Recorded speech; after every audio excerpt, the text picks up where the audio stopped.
नमस्कार, मैं रिधि। आप देख रहे हैं प्रदेश तक। करीब 1 करोड़ की आबादी वाला देश इजराइल बड़े बड़े देशों को मात दे देता है और अब उसने हमास के खिलाफ मोर्चा खोल दिया है। इजराइल की सबसे बड़ी ताकत उसका मजबूत डिफेंस सिस्टम है। युद्ध के ऐलान के बाद हमास के खिलाफ इजराइल ने हमले तेज कर दिए हैं।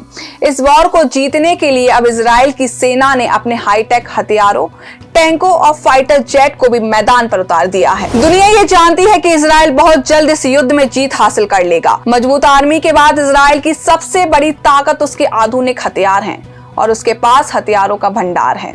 वहीं गाजा स्ट्रिप लगातार आसमान में बमबारी हो रही है और फिलिस्तीन में मरने वालों का आंकड़ा 1000 के पार पहुंच चुका है। इसी के बीच भारत के लोग इस मुश्किल घड़ी में इजराइल के साथ मजबूती से खड़े हुए हैं और प्रधानमंत्री नरेंद्र मोदी ने हमास के हमले पर आतंकी हमला करार देते हुए कहा है कि मुश्किल की इस घड़ी में भारत इजराइल के साथ खड़ा है। इजराइल के प्रधानमंत्री बेंजामिन नेतन्याहू ने पीएम मोदी से फोन पर बात की और उनके देश की स्थिति के बारे में जानकारी देने के लिए उनको धन्यवाद देते हुए उनके साथ खुलकर खड़ा रहने की ऐलान किया। आपको बता दें, इजराइल पर हमास ने 6 अक्टूबर को अटैक किया, लेकिन इस अटैक की तैयारी हमास 1.5 साल से कर रहा था।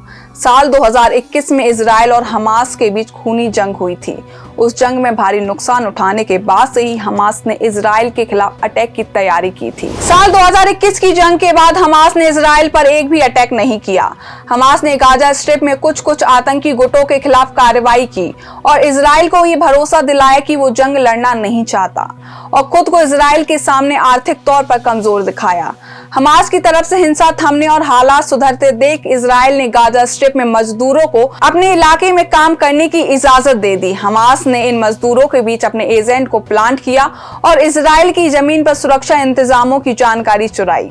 इसके साथ ही इजराइल के खिलाफ जंग लड़ने के लिए हमास ने 1000 लड़ाकों को स्पेशल ट्रेनिंग के लिए चुना। गाजा में लड़ाकों की ट्रेनिंग के लिए मॉक इजराइल सेटलमेंट तैयार किया गया। आतंकियों को हथियार चलाने के साथ ग्लाइडर के जरिए लैंड करना भी सिखाया गया।